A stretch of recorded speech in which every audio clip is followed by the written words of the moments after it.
রাসূলুল্লাহ সাল্লাল্লাহু আলাইহি সাল্লাম বলেন, মান আতাহুল্লাহু মালান ফালাম ইউআদ্দি যাকাতা, যাকে আল্লাহ সম্পদ দিছে জাকাত দেয় না, যাকে আল্লাহ সম্পদ দিছে কিন্তু সে যদি জাকাত না দেয়, মুসসিলা লাহু ইয়াউমাল কিয়ামাতি শুজাআন আকরা, কিয়ামতের ময়দানে 20 ধর সাপ, এই 20 ধর সাপে রূপান্তরিত হবে তার জাকাত না দেওয়া সম্পদগুলা।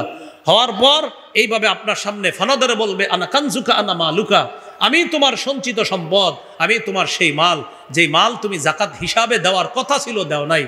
1 লাখ টাকা জাকাত আসছে, 30,000 টাকা জাকাত দিয়া ছবি কিছু তুইলা ফেসবুকে দিয়ে পরের দিন লেখছে, গরিব অসহায়দেরকে জাকাতের টাকাটা দিয়ে খুব ভালো লাগছে আলহামদুলিল্লাহ। দিছে কত? 30,000। বাকি রইল কত? বলেন সাপ বাকি রয়েছে, বলেন সাপ, সবাই বলেন 70,000 সাপ। কি বাকি রয়েছে? ওই যে ফেসবুকে লেখছে আলহামদুলিল্লাহ খুব ভালো লাগছে অসহায়দেরকে সহযোগিতা করে, কত? 30,000 টাকার লুঙ্গি শাড়ি দিছে, 70,000 যে বাকি রয়েছে আপনি বলবেন জি, কমেন্টে লিখে দিবেন যদি জানেন, জি বাকি সাপটাকে দিব। যদি সাপ কি বলবেন, যেটা দেন না এটা সাপ হবে, আপনারা কামড়াবে। আল্লাহ আমাদেরকে হেফাজত করেন। তাহলে আর্থিক ইবাদত যাকাত দেওয়া, আবার সদকা করা। আপনি চুপে চুপে কোনো অসহায় বিধবা নারীর খোঁজ খবর নিতে পারেন, আর্থিক ইবাদত। কোন এতিম মিসকিনের সহযোগিতা করতে পারেন অর্থ দিয়ে, এটা আর্থিক ইবাদত।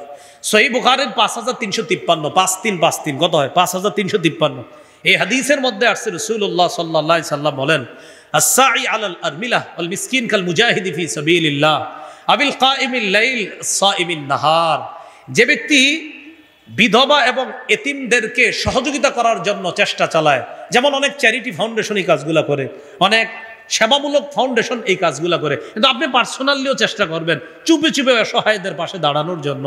নবী বলেন, যে ব্যক্তি তাদেরকে এইভাবে অর্থ দিয়ে সাহায্য সহযোগিতা করে বিভিন্নভাবে, এই ব্যক্তি কাল মুজাহিদি ফি সাবিলিল্লাহ, কেমন যেন আল্লাহর রাস্তার মুজাহিদের মতো হয়ে গেল।